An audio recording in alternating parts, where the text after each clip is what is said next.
Assalamualaikum warahmatullahi wabarakatuh. Innal hamdalillah nahmaduhu wa nasta'inuhu wa nastaghfiruhu wa natubu ilaihi wa na'udzu billahi min shururi anfusina wa sayyiati a'malina. Man yahdihillahu fala mudilla lahu wa man yudlil fala hadiya lahu. Ashhadu an la ilaha illallah wahdahu la syarika lah wa ashhadu anna Muhammadan abduhu wa rasuluhu. Allahumma salli ala Muhammadin wa alihi wa ashabihi wa man tabi'ahum bi ihsan ila yaumiddin. Amma ba'du. Ikhwati a'azani Allah wa iyyakum, kita lanjutkan membaca kitab Minhajul Muslim li Syekh Abi Bakar Jabir Al-Jazairi rahimahullah ta'ala.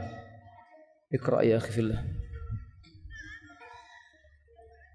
7. Bolehnya membangun karantina kesehatan. Ulang.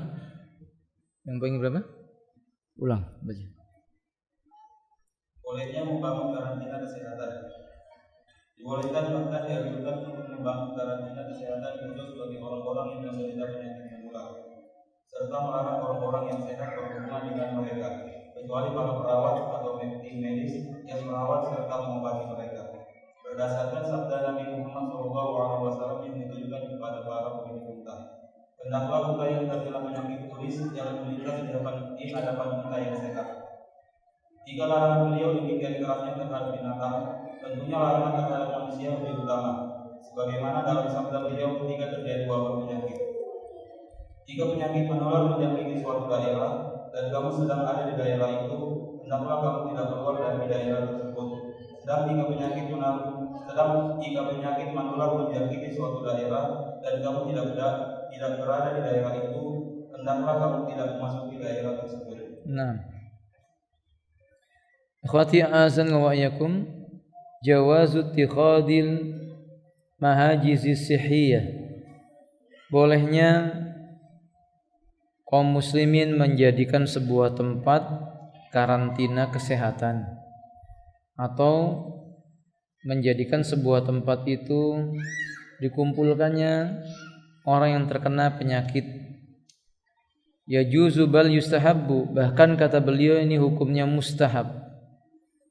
Yaj'alu ashabul amradil ma'diyati fi janahi khasin minal mustasfiyat, atau mungkin diletakkan di sebuah rumah sakit khusus untuk pengkarantina penyakit-penyakit yang juga tertentu. Ini tidak bertentangan dengan hadis Nabi yang menyebutkan la adwa wala tiyarata. Tidak ada dalam istilah-istilah penyakit menular, dan tidak ada pula dalam Islam istilah tiarah, keyakinan sial akibat isyarat dari suatu bunyi burung atau munculnya binatang khusus seperti rusa. Hadis tentang la adwa wala tiyarata riwayatnya sahih, dikeluarkan oleh Imam Muslim dalam Kitabus Salam. Lalu mengapa Nabi SAW membolehkan membuat, atau mengapa dalam hal ini dibolehkan manusia membuat rumah sakit untuk mengkarantina? Bukankah ada hadis yang mengatakan la adwa, tidak ada itu ketularan penyakit? Yang dimaksud dengan kalimat la adwa wala tiyarata, fa ma'nahu la adwa mu'athiratun binafsiha. Maka tidak benar kalau ada orang menganggap ketularan penyakit tertentu. Yang jelas yang memindahkan penyakit itu siapa? Allah Subhanahu wa ta'ala. Jadi enggak boleh kalau saya berkata saya sakit flu ketularan si fulan, saya sakit sesuatu ketularan si Allan, enggak boleh. Kenapa? Karena berapa banyak orang yang satu keluarga misalnya atau bertetangga, si fulan flu, tetangganya enggak kena, orang yang jauh kena flu, menandakan bahwa penyakit yang memindahkan dan menghendaki terjadinya siapa? Yang tidak boleh menuduhkan. Tapi tentang penyakit menular tidak dipungkiri, Islam mengakui adanya penyakit menular. Karena itu ikhwati a'azani wa iyyakum, Rasulullah sallallahu alaihi wasallam berkata kepada pemilik onta, la yuwaridu mumridun ala musikhun.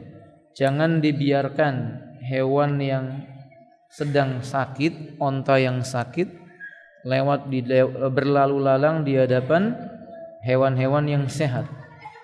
Karena barangkali dengan sebab itu Allah jadikan berpindah penyakitnya. Berarti Islam mengakui penyakit menular itu ada. Di zaman Umar bin Khattab radhiyallahu taalaan pernah terjadi penyakit taun. Dan taun itu bagi orang yang beriman merupakan tanda kasih sayang Allah. Sedangkan taun yang ditimpakan kepada orang kafir itu merupakan adab dari Allah Ta'ala. Karena itu Nabi menyebutkan al-mat'un syahidun. Orang muslim yang terkena penyakit taun insyaallah dapat pahala apa? Syahid kalau dia mati. Maka Umar memerintahkan penduduk di mana negeri itu terkena penyakit taun tidak boleh yang di luar masuk ke negeri itu, sedangkan yang di negeri kena penyakit taun keluar darinya. Berarti disebut apa ini, kawan? Di karantina. Ini salah satu tindakan apa? Syaddud dari'ah. Pencegahan atau tindakan preventif. Islam punya kaidah yang seperti ini. Jadi tidak bertentangan. Tidak bertentangan dengan mengadakan sebuah tempat mengkarantina orang yang sakit agar tidak tersebar kemana-mana sebuah penyakit dengan izin Allah Ta'ala, dengan hadis yang mengatakan la adwa wala tiyarata. Tidak ada keyakinan menular penyakit menular maupun tiarah. Maksudnya adalah tidak boleh mengatakan si fulan ketularan penyakit oleh si fulan. Paham tuh? Bagaimana dengan lafaz yang menyebutkan la tiyarata? Lafaz la tiyarata maksudnya Islam menafikan, Islam mengharamkan adanya keyakinan-keyakinan sial karena sesuatu. Islam melarang keyakinan sial. Nabi mengatakan innar ruqa wa tamaima wa tiwalata syirkun. Sesungguhnya jampi-jampi yang tidak dimengerti artinya, paulah, anggapan terkena sihir atau sesuatu yang dianggap bisa menolak sihir bukan datang dari syariat. Wa tamaim dan jimat-jimat ini termasuk kesyirikan. Ini masuk ke dalam kategori syirik kalimat tiarah. Nabi kita mengatakan la tiyarata fil Islam. Dalam Islam tidak boleh ada keyakinan apa? Sial. Tiarah itu kebiasaannya orang-orang musyrikin. Walhasil Islam tidak menampik adanya penyakit menular, tapi Islam melarang orang menuduh si fulan ketularan penyakit oleh orang tertentu. Karena sesungguhnya penyakit yang memindahkannya siapa ya kawan? Allah Subhanahu wa taala. Wallahu a'lam. Iqra ya akhi. Adapun sabda beliau yang menyatakan tidak ada keyakinan penularan penyakit itu dengan sendirinya tanpa takdir Allah, serta tidak ada ramalan kesialan. Artinya bahwa penyakit itu tidak akan menular dengan sendirinya, yakni tanpa adanya kehendak Allah Subhanahu wa taala. Karena dalam kerajaan Allah tidak akan terjadi sesuatu pun yang tidak dikehendakinya. Tetapi hal itu tidak menghalangi usaha untuk mengambil langkah-langkah preventif di samping meyakini bahwa tidak akan ada sesuatu pun yang terjadi kecuali atas kehendak Allah. Dan orang yang tidak dilindungi Allah niscaya tidak akan selamat. Ketika Nabi SAW bertanya tentang unta yang terkena penyakit kuris, maka beliau pun menjawab dengan jawabannya itu. Nabi SAW ingin menyatakan bahwa pengaruh itu hanyalah milik Allah semata, sehingga sesuatu yang Allah kehendaki niscaya akan terjadi, sedang sesuatu yang tidak dikehendakinya niscaya tidak akan terjadi. Nah, baik, kita lanjutkan. Kita lewati poin ini. Poin yang ke-8, wujubu iyadatil marid. Pasal tentang wajib hukumnya mengunjungi orang yang sakit. Wajib yang dimaksud adalah al-fardun alal kifayah. Karena fardu itu ada dua, alal a'yan dan alal kifayah. Mengunjungi orang sakit itu fardu kifayah. Artinya idza fa'ala ba'dul muslim saqitanil baqi. Sebagian kaum muslimin melaksanakan, sebagian yang lainnya gugur kewajibannya. Qala muallif yajibu 'alal muslim iyadatu akhihil muslim idza marada.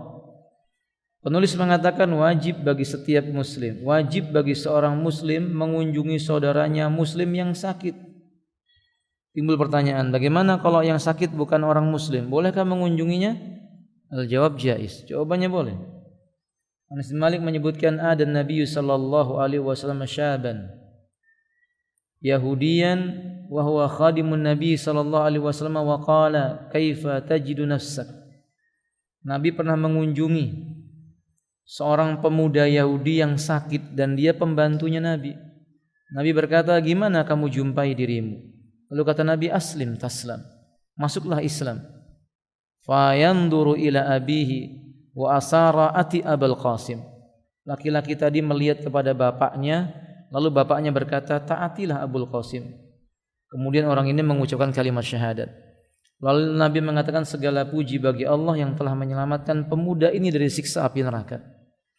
Dalam hadis tersebut ada faedah. Faedah yang pertama, boleh mempekerjakan non-muslim selama pekerjaan tersebut tidak menyebabkan orang non-muslim tadi tinggi hati terhadap orang muslim. Maka sebab itu pekerjaan Nabi kedudukannya apa tadi? Pembantu. Dia tidak akan macam-macam kepada tuannya, insyaallah. Yang kedua, menunjukkan tentang disukainya mengunjungi orang sakit, baik muslim maupun non-muslim. Jika dia non-muslim, faedahnya buat apa? Mendakwahi orang tersebut. Karena orang sakit itu kondisi yang tepat untuk didakwahi, diajak kepada kebaikan. Karena barangkali penyakitnya akan membawa orang tersebut kepada apa? Kematian. Bila kita mendakwahinya, kemudian dia dapat hidayah dari Allah Subhanahu wa taala, ini kemuliaan buat dia dan kemuliaan buat kita yang menjadi sebab kebaikan buat dirinya. Nabi berkata kepada Ali bin Abi Thalib, dia menyebutkan, la ayyahdiyallahu rajulan bika lakana khairul lak min humrin ni'am. Seandainya ada seseorang mendapatkan hidayah dari Allah karena sebab engkau, hai Ali, itu lebih baik bagimu dibandingkan engkau mendapatkan seekor onta yang berwarna merah. Maka ini nasihat, jangan malu mendakwahi manusia. Dan yang didakwahi itu bukan hanya orang Islam, orang kafir didakwahi, terutama ketika dia dalam kondisi apa? Sakit. Dan antum melihat orang-orang kafir mendatangi rumah sakit untuk mendakwahi orang Islam, mengajak kepada neraka. Dan dia tidak mengenal lelah, padahal dia mengajak kepada neraka. Lalu mengapa kita kaum muslimin yang kita tahu agama ini benar, satu-satunya yang diterima oleh Allah cuma Islam, innad dina indallahil Islam. Dan kita tahu Allah Subhanahu wa taala menyebutkan kuntum khaira ummatin ukhrijat lin-nasi ta'muruna bil ma'rufi wa tanhauna 'anil munkari. Kita tahu tentang ayat ini. Lalu mengapa kita tidak jadikan sarana ini untuk berdakwah? Kunjungi orang sakit. Kalau bapak-bapak seorang dokter, kemudian pasiennya Nasrani atau Yahudi, ajak kepada Islam. Kesempatan mendakwahi dia untuk masuk ke dalam apa? Islam. Faedah yang ketiga, dalil tersebut menunjukkan ikhwati a'azaniyallahu wa iyyakum bahwa mengunjungi orang sakit yang bukan non-muslim, salah satu faedahnya mengingatkan. Mengunjungi orang sakit itu mengingatkan manusia akan jati dirinya, bahwa dia itu hamba, dia butuh kepada siapa? Allah Subhanahu wa ta'ala. Wa qala muallif, kemudian muallif mengatakan liqauli sallallahu alaihi wasallam, dalil yang menyebutkan wajibnya mengunjungi orang yang sakit adalah at'imul ja'i'a wa'udul marida. Kata beliau, berilah makan orang-orang yang lapar, kunjungilah olehmu orang yang sakit. Nah, sini menunjukkan bahwa mengunjungi orang sakit perintah Nabi. Di hadis yang lainnya Nabi mengatakan hakul muslim alal muslim khamsun wa fi riwayah sittun. Haknya seorang muslim atas muslim yang lainnya 5, di hadis yang lainnya 6. Salah satunya adalah adau idza marada. Kalau dia sakit maka dia akan dikunjungi. Dan ini menandakan kecintaan kepada saudara sesama muslim. Wa yustahabbu law idza adau fi maradi ayyad'u walau bisyifa wa ayyusihu bisabri. Ketika mengunjungi orang yang sakit, di antara etikanya mendoakan untuk sembuh. Rasulullah sallallahu alaihi wasallam ketika mengunjungi orang sakit dalam riwayat Imam Abu Daud, beliau meletakkan telapak tangannya pada bagian orang itu yang sakit, pada bagian anggota tubuhnya yang sakit, selalu berkata Allahumma rabban nas adhibil ba'sa wasfi anta syafi la shifa illa shifa'uk sifa'un la yughadiru saqama. Wahai Rabb, Allah yang menguasai manusia, hilangkanlah penyakit orang ini, sembuhkanlah dia. Engkaulah zat yang maha menyembuhkan, tidak ada obat yang bisa menyembuhkan kecuali obat yang datang darimu, obat yang jika mengenai penyakitnya dia akan sembuh selama-lamanya. Fahim? Minimal kita mengatakan kepadanya la ba'sa tahurun insyaallah. Ini penyakitmu enggak apa-apa. Berarti diberi apa? Optimisme. Sebesar apapun, separah apapun penyakitnya, kita katakan kepadanya la ba'sa, enggak apa-apa. Penyakit itu wajar menimpa manusia. Kalau manusia sakit itu wajar. Kalau manusia diuji oleh Allah dengan penyakit itu wajar. Karena penyakit menghapuskan apa ya kan? Dosa-dosa. Berhibur dia. Beritahu kepadanya hadis Nabi sallallahu alaihi wasallam, innallaha idza arada mahabbatan bi abdihi yusib lahu. Sesungguhnya Allah bila menginginkan kecintaan yang ada padanya diberikan kepada seorang hamba, Allah uji dia dengan sebuah ujian. Lalu katakan kepadanya penyakit ujian. Dan Nabi berkata, ma min musibatin asaballahu alal abdi illa mukaffiratun lidzunubihi. Tidak satu musibah pun yang Allah cobakan kepada seorang hamba melainkan dia akan menghapuskan apa? Dosa-dosa. Katakan demikian. Lalu katakan kepadanya apa ya kawan? As-sabr, supaya bersabar. Wa ayyaqula lahu ma yutayyibu bi nafsuh. Ucapkan kalimat-kalimat yang bisa memberikan apa? Pikiran positif bagi si orang yang sakit. Kayak tadi itu ya. Apa tadi? La ba'sa tahurun insya. Kita boleh menanyakan bagaimana kabarmu. Nabi mengunjungi orang sakit sambil berkata, kaifa hal? Kaifa tajidu nafsak? Apa kabarmu? Gimana kondisimu hari ini? Walaupun Nabi tahu orang itu sakitnya parah, kemudian orang itu misalnya mengatakan, wallahi ya Rasulullah, sekarang ini saya selalu dalam kondisi takut sekali. Apa jawaban Nabi? La ba'sa, enggak apa-apa. Tahurun insya Allah, itu akan menghapuskan dosa-dosamu insyaallah. Jadi kalimat-kalimat yang positif. Nah, tidak boleh menyebutkan kalimat-kalimat yang menurunkan semangatnya. Sakitmu gimana? Dokter bagaimana analisanya? Kata dokter saya terkena leukemia. Qaddarallah wa ma syaa fa'al. Inna lillahi wa inna ilaihi rajiun. Sampai situ enggak apa-apa. Kemudian dia mengatakan, sabar ya akhi, sabarnya sambil melas gitu loh kan. Ini ente mau mati, mungkin begitu maksudnya. Ya jangan demikian lah. Seperti Nabi, enggak apa-apa ini, la ba'sa bi, la ba'sa bi. Tahurun insyaallah. Doa sama Allah, minta kesembuhan sama Allah. Allah Maha menyembuhkan. Tidak ada yang tidak ada obatnya. Setiap penyakit ada obatnya. Nabi menyebutkan likulli da'in dawa. Tiap penyakit itu ada apa? Obatnya. Kalau tepat mengenai penyakitnya, obat itu akan sembuh dengan izin Allah Ta'ala. Minta sama Allah. Disemangati demikian. Wa kana sallallahu alaihi wasallam idza ada maridan qala lahu la ba'sa turun insyaallah. Kemudian fal yaqulil muslimu dzalika li akhi, hendaknya seorang muslim pun mengucapkan hal yang seperti itu. Pertanyaannya, bolehkah mengunjungi orang yang sakit itu perempuan? Maksudnya bolehkah laki-laki dikunjungi oleh perempuan yang bukan mahramnya? Atau sebaliknya, boleh enggak wanita yang sakit dikunjungi oleh laki-laki yang bukan mahramnya? Teman-teman, boleh enggak? Begini saja sudah. Antum pernah enggak mengunjungi wanita yang sakit? Pernah toh? Kalau gitu boleh enggak menurut antum? Boleh enggak mengunjungi orang yang sakit? Boleh ya akhi, boleh. Nabi pernah mengunjungi seorang wanita sahabiah yang sakit. Ida amina anil fitan. Tentu kalau aman dari fitnah. Seperti apa? Tidak mengunjungi sendirian. Enggak boleh yang sakit sendirian antum kunjungi sendirian. Yang sakit sembuh antum yang sakit ya. Karena tidaklah berdua-dua laki-laki dengan perempuan yang bukan mahram kecuali yang ketiganya apa ya kawan? Syaitan. Ya enggak boleh. Kalau sendirian, ya kalau antum berombongan lalu ada tabir bertanya, gimana kabarnya ukhti? Sabar. Semoga cepat sembuh. Kami doakan cepat sembuh. Nah, enggak apa-apa seperti itu. Demikian pula kalau ada wanita mengunjungi laki-laki selama tidak khalwat, ya tidak mengapa. Fahim don? Dan itu terjadi di zaman Nabi SAW. Nabi mengunjungi sahabatnya. Naam, hada ikhwati a'azanillahu wa iyyakum. Kemudian ikhwati a'azanillahu wa iyyakum. Boleh enggak mengunjungi orang yang memusuhi Islam ketika sakit? Orang yang sangat benci dengan Islam. Ketika sakit boleh enggak dikunjungi, ikhwan? Nah, dikunjungi untuk diapakan? Antum doakan mut bi ghairikum gitu ya. Matilah semau ente dengan kemarahan ente, begitu? Tentu tidak. Tentu kita katakan apa? Aslim taslam. Masuklah Islam, engkau akan selamat. Masuk Islam, engkau akan selamat. Masuk Islam, engkau akan selamat. Dakwahi dia. Ucapkan kalimat asyhadu alla ilaha illallah, ditalkin. Oke? Ini diperbolehkan. Harapannya apa? Ya mudah-mudahan dia dapat hidayah. Dapat hidayah. Jangan malah kita mengatakan biar aja Ustaz.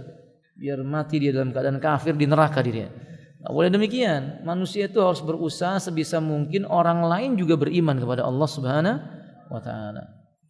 Ada ikhwati alaikum. Kemudian poin yang berikutnya talqin wujubu husnidzan billahi hal maradi. Hukumnya wajib berbaik sangka ketika seseorang ditimpakan oleh Allah penyakit yang ringan maupun yang berat, sebentar maupun lama, parah maupun tidak parah, wajib husnudzon kepada Allah. Limana? Kenapa demikian ya kawan? Karena apapun yang menimpa orang mukmin itu baik. Ajaban li amril mu'min inna amra kulluhu khair. Alangkah menakjubkannya urusan orang yang beriman itu, semua perkara orang beriman keadaannya baik baginya. In asabathu syarra sabara wa in asabathu sarra syakara wa in asabathu darra sabara. Bila ia ditimpakan oleh Allah sarra, kebahagiaan, ia bahagia, ia bersyukur. Bila ditimpakan oleh Allah kemudaratan, penyakit misalnya, ia bersabar. Dan itu tidak dijumpai kecuali hanya pada orang yang beriman. Jadi baik sangka. Yanbaghi lil muslim idza marada wa asrafa ay yuhsina dhanna billahi ta'ala min annahu subhanahu sawfa yarhamahu wa la yu'adzibahu. Apa bentuk baik sangkanya? Baik sangkanya adalah dia berharap penyakit yang ditimpakan oleh Allah kepadanya menghapus dosa dan menjadi sebab datangnya rahmat supaya kelak tidak lagi disiksa. Oleh sebab itu ya ikhwati assalamu alaikum, para ulama seperti Syekhul Islam mengatakan salah satu sebab seorang muslim itu tidak disiksa di yaumil qiyamah, salah satu sebabnya adalah terampuni dosanya karena penyakit yang Allah timpakan kepadanya. Sekecil apapun itu penyakitnya, ya, sakit gigi, sakit apapun. Kan orang ada yang mengatakan begitu, Ustaz, daripada sakit gigi mendingan dipukuli orang satu kampung. Pasti yang ngomong itu bohong. Dia maksudnya sigot mubalaghah, ucapannya kepingin dilebih-lebihkan, tapi kan ngawur. Masa sakit gigi lebih baik dipukuli satu kampung? Mati ya kawan. Dia ucapan melampaui batas. Ya kalau sakit gigi ya dia ucapkan qaddarallah sakit gigi. Allahumma ghfirli, ya Allah ampuni saya. Allahumma ajurni fi musibati, kasih saya pahala atas musibah yang menimpa saya. Minta sama Allah, Allahumma shfini, sembuhkan aku ya Allah, anta syafi, karena engkau lah zat yang maha menyembuhkan. Satajiduni insyaallah minas sabirin. Kalau kita bertemu dengan teman kita, gimana ente sakit? Satajiduni insyaallah minas sabirin. Kamu akan jumpai aku insyaallah termasuk orang-orang yang sabar. Demikian. Berbaik sangka kepada Allah Subhanahu wa taala. Wa yaghfiru lahu wa la yu'akhidhu. Dia berbaik sangka bahwa penyakitnya ini akan menyebabkan dia diampuni dan dia tidak akan disiksa. Wa anna wasi'ul maghfirah wa rahmatu wasi'at kulla syai', karena memang Allah itu zat yang ampunannya luas dan rahmatnya itu meliputi segala sesuatu. Liqauli sallallahu alaihi wasallam, Nabi mengatakan la yamutunna ahadukum, janganlah salah seorang di antara kalian itu meninggal dunia illa wa huwa yuhsinu billahi dzan, kecuali dia dalam keadaan berbaik sangka kepada siapa? Allah Subhanahu wa taala. Kawan, baik sangka. Kalau dia sakit, berharap menghapuskan dosa. Kalau dia mati, dia berbaik sangka. Mudah-mudahan kematian itu menjadi sebab penghenti kemaksiatan yang dia lakukan. Akhirnya kita di muka bumi ini nggak mungkin tidak bermaksiat. Sahih? Saya antum pernah berbuat maksiat. Dan kadang-kadang ikhwafillah, orang itu berbuat maksiatnya dalam kondisi tidak terlihat oleh orang. Ini yang paling berbahaya. Maksiat yang sembunyi-sembunyi ini yang berbahaya. Karena nggak akan ada yang mengingatkannya. Nah, maka ketika Allah ingatkan dengan penyakit, hendaknya dia berbaik sangka. Berbaik sangka kepada Allah, mudah-mudahan ini menghapuskan dosa dia. Atau kalau seandainya itu mengantarkan kepada kematiannya, semoga itu menghentikan maksiat yang dia lakukan. Jadi nggak perlu takut. Nggak perlu takut dengan kematiannya, tapi dianjurkan punya rasa takut atas akibat dosa yang dia perbuat di masa lalu. Sebagaimana Nabi mengunjungi seorang yang sakit, kemudian Nabi berkata, "Kaifa tajidu nafsak?" Bagaimana kamu dapati dirimu? "Wallahi ya Rasulullah, inni akhsyallaha wa arju rahmatah." Sekarang ini ya Rasulullah, saya takut banget dengan dosa-dosa saya di masa lalu. Kalau Allah akan menyiksaku, tapi aku berharap kepada Allah, Ia akan mengampuni aku karena rahmat Allah sangat luas. Kata Nabi SAW, tidak terkumpul dua perkara ini pada hati seseorang yang kemudian dia meninggal dunia, melainkan Allah akan beri apa yang ia harapkan dan Allah akan selamatkan dia dari apa yang ia takutkan. Baik sangka maksudnya, kawan. Baik sangkanya bagaimana? Takut dengan dosa-dosanya, akibatnya bagaimana nanti di yaumil qiyamah, tapi dia berharap Allah yang Maha Luas rahmatnya itu memberikan ampunan buat dia. Dan itu bukan perkara yang ringan ya kawan. Kebanyakan orang yang sakit, ketika sakitnya semakin parah, ia mengungkit-ungkit kebaikannya. Lalu dia menyalahkan Allah Ta'ala atau mempertanyakan kepada Rabbnya, "Ya Allah, saya sholat, saya puasa, saya haji, saya sedekah, saya bermajelis ilmu, saya berbuat baik kepada orang tua. Kok saya diberi penyakit ini?" Padahal dia tidak tahu penyakit itu kalau nggak menghapuskan dosa, meninggikan apa ya kan? Derajat. Cuman itu pilihannya, kalau nggak menghapuskan dosa, meninggikan derajatnya. Ya dengan catatan dia tidak berkeluh kesah dengan apa?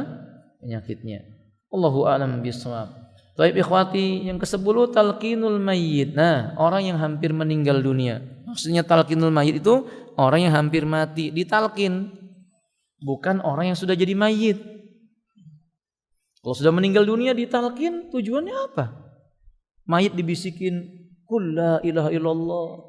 Qul la ilaha illallah." Kalau mayitnya bisa jawab syukron, la ilaha illallah, gimana ya katanya?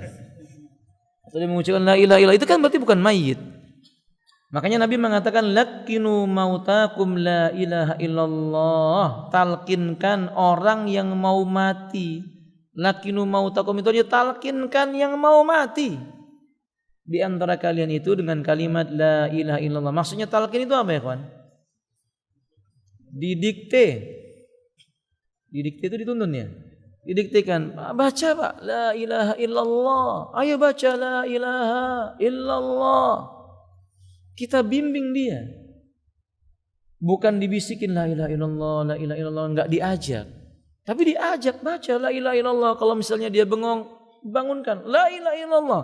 Begitu dia sudah mengucapkan kalimat la ilaha illallah, berhenti cukup, jangan dibebani lagi. Sebab Nabi kita mengatakan, "Man kana akhiru kalami la ilaha illallah dakhalal jannata." Rawahul Imam Ahmad wa Abu Dawud wa ghairuhuma. Beliau mengatakan, barang siapa yang akhir dari ucapannya semasa hidupnya kalimat la ilaha illallah, kelak dia masuk surga.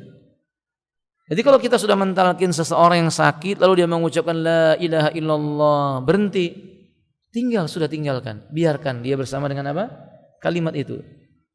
Enggak manfaat kalau kita habis nalkin kita ajak ngobrol. Pak baca la ilaha illallah, lalu dia baca la ilaha illallah, Masya Allah, bersyukur Pak, Bapak udah mengucapkan kalimat la ilaha illallah, terima kasih ya Mas ya. Oh iya, yang sabar ya Pak, insya Allah sabar. Mati, berarti kalimat terakhirnya apa? Sabar. Dan sebagian orang nyebut Pak, makanya dia nyebut gitu kan. Matinya akhirnya nyebut. Ya mestinya ketika menalkan, ucapkan la ilaha illallah. Ucapkan la ilaha illallah.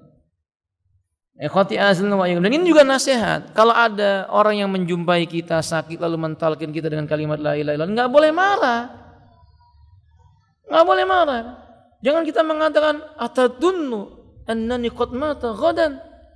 Apa kamu kira besok saya mati? Kita jawab, enggak, besok, hari ini Pak matinya. Artinya beginilah, alhamdulillah. Jangan kita usudzon kepada orang itu yang ingin berbuat baik. Dan barangkali saja memang itu adalah akhir daripada ucapan kita. Wadah? Diterima nasihatnya.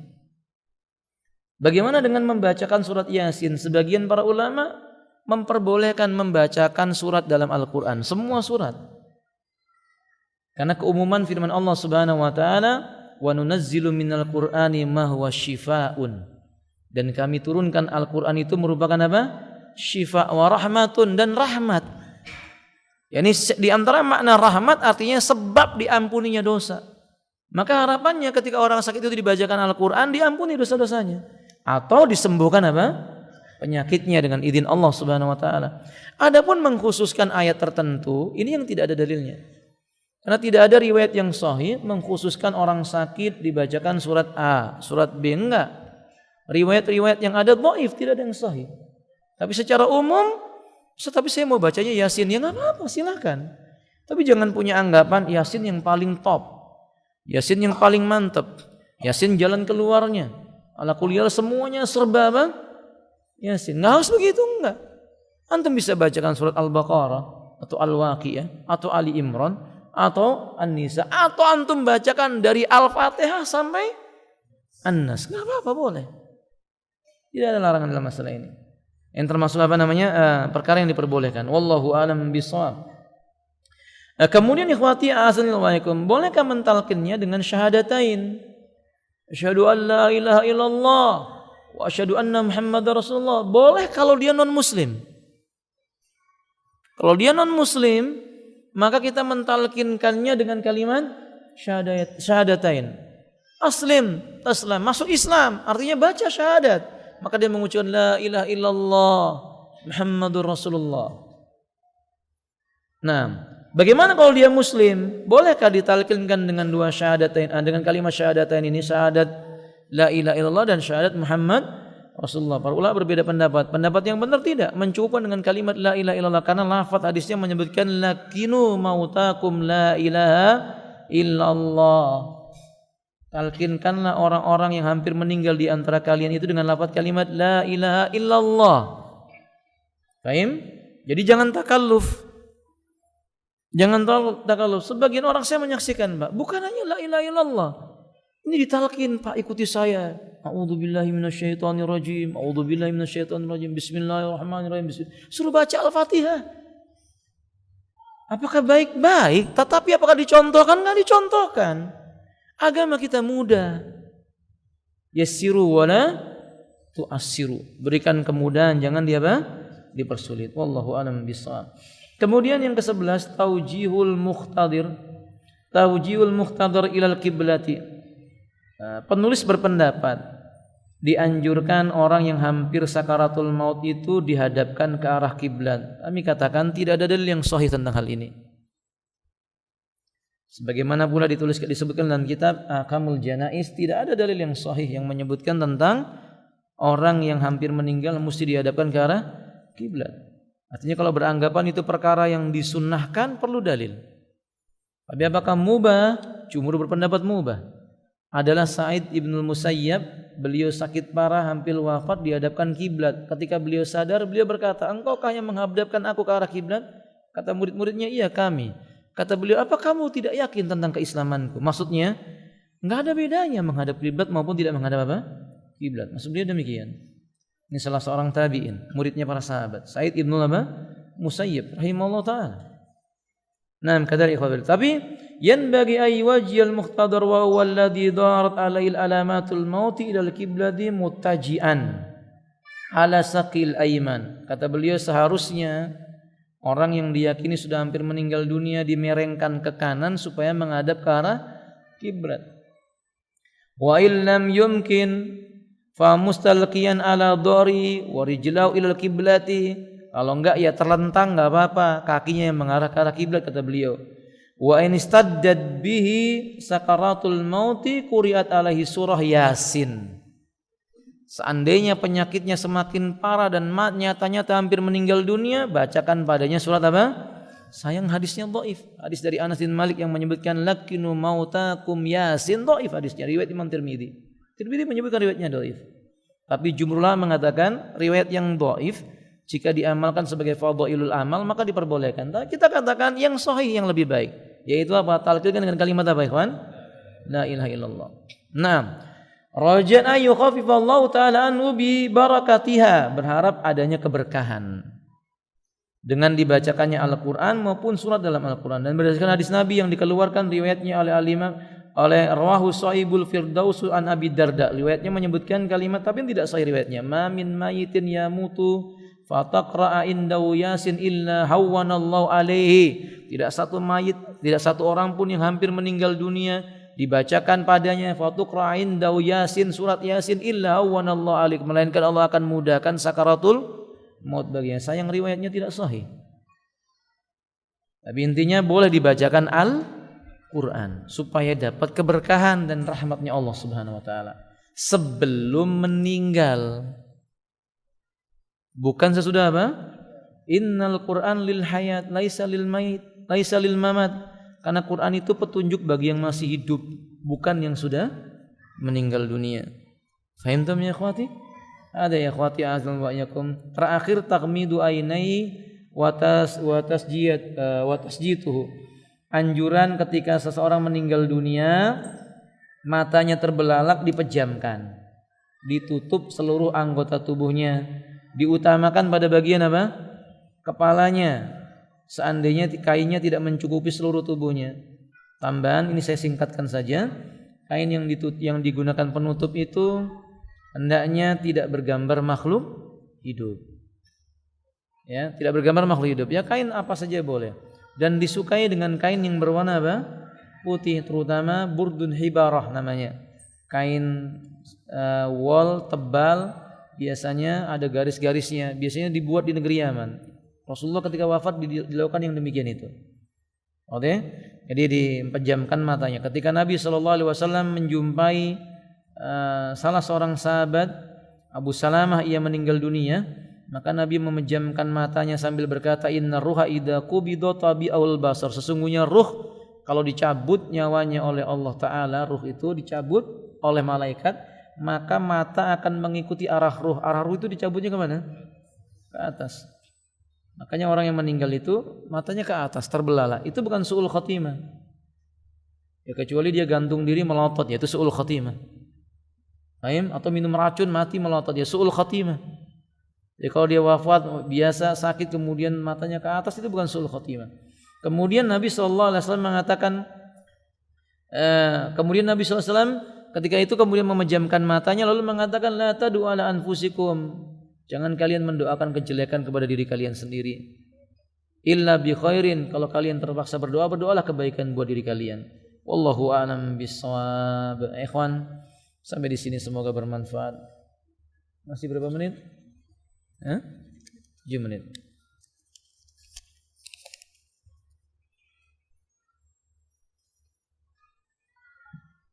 Apakah sah pernikahan yang wali nikahnya tidak mengerjakan sholat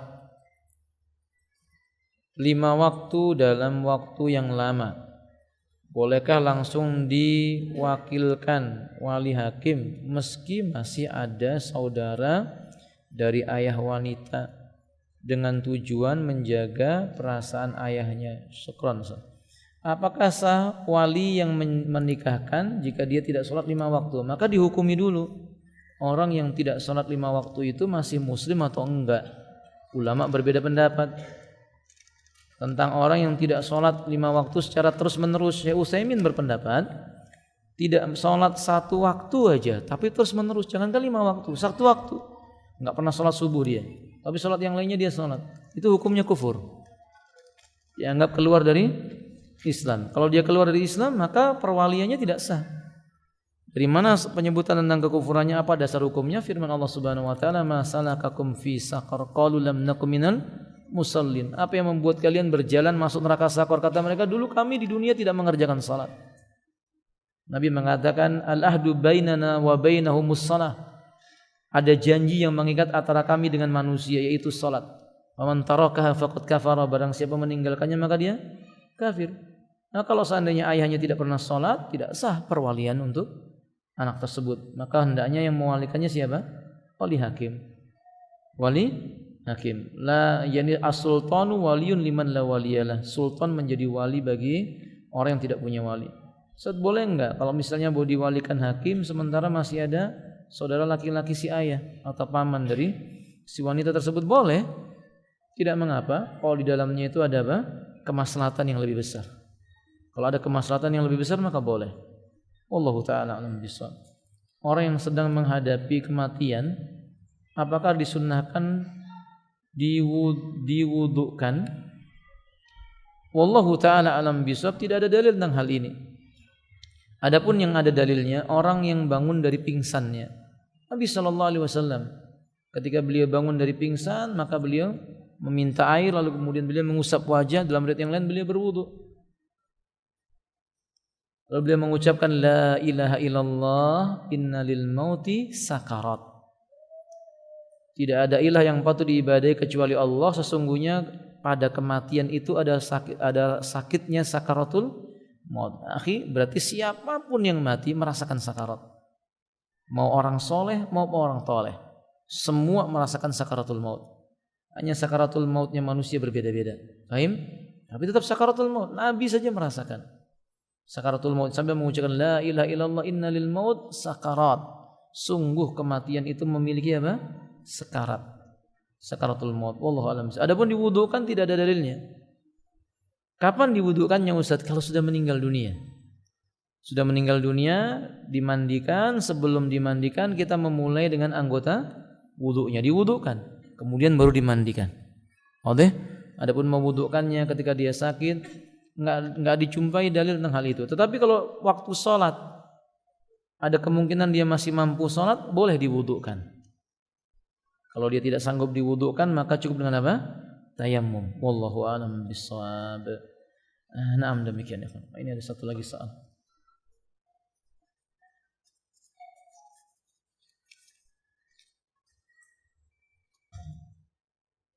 Ustaz, bolehkah rambut yang masih hitam disemir pirang bagi laki-laki dan perempuan? Pertama, ikhwati a'azanillahu wa iyyakum, rambut berwarna hitam itu termasuk nikmat yang agung. Bahkan tanda kebaikan, ketampanan, kecantikan itu salah satunya rambut hitam. Dalilnya apa? Hadis Umar bin Khattab. Beliau menceritakan ittala alaina rajulun syadidu bayadis siyabi sadidu sawadis sa'ri. Tiba-tiba muncul seorang lelaki gagah tampan, bajunya putih, rambutnya sangat. Berarti kalau sudah hitam bersyukur. Kadang orang itu kufur nikmat. Dia rambutnya hitam diubah jadi putih. Ya Allah, yang putih pingin apa? Hitam. Kurang bersyukur. Tapi kalau pertanyaannya, dia menyemir rambutnya hitam menjadi pirang karena hajat. Misalnya wanita, bagian daripada bersolek menyemir rambut. Dia ingin membahagiakan suaminya, atau malah suaminya yang nyuruh, misalnya, "Mi, rambutmu diubah pirang saja." Lalu kemudian istrinya mau diubah menjadi pirang. Itu enggak apa-apa, boleh. Dengan catatan tidak bertujuan meniru kebiasaannya orang non-muslim. Dengan tujuan tidak boleh meniru kebiasaannya orang kafir. Ya, kalau misalnya suaminya "Mi, coba rambutmu ini diubah pirang biar kayak si fulana yang kafirat itu," misalnya begitu. Yang enggak boleh. Man tasyabbaha biqaumin fahuwa minhum. Dan ibu-ibu perlu bertanya, kenapa ini si suami rambut istrinya hitam kok minta diubah dengan apa? Pirang. Jangan-jangan dia punya cita-cita yang lain ini. Saya menganjurkan kalau suaminya suka istrinya rambutnya pirang padahal hitam, coba diajak konsultasi ke psikolog, mungkin ada sesuatu pada diri suaminya. Karena yang hitam itu lebih baik, insya Allah. Tapi intinya tidak dilarang, selama tujuannya untuk berhias bagi siapa? Bagi suaminya. Kalau suami ya sudah, kalau hitam jangan disemir dengan warna apa? Pirang. Tapi kalau putih antum semir dengan warna apa ya kawan? Enggak boleh warna hitam. Rambut putih itu kata Nabi wajtanibus sawa, jauhi semir yang warnanya apa? Hitam. Tapi semir dengan warna apa ya kawan? Daun pacar itu loh. Warnanya apa? Coklat kemerahan. Ya, itu yang semirnya. Jangan hijau. Nanti kalau hijau antum tambahi kuning sama merah. Antum berdiri tengah jalan itu bisa lampu merah seperti itu ya. Jadi kami katakan jangan yang demikian. Akhiru da'wana alhamdulillahirabbil alamin. Subhanakallahumma bihamdik, asyhadu an la ilaha illa anta, astaghfiruka wa atubu ilaik. Assalamualaikum warahmatullahi wabarakatuh.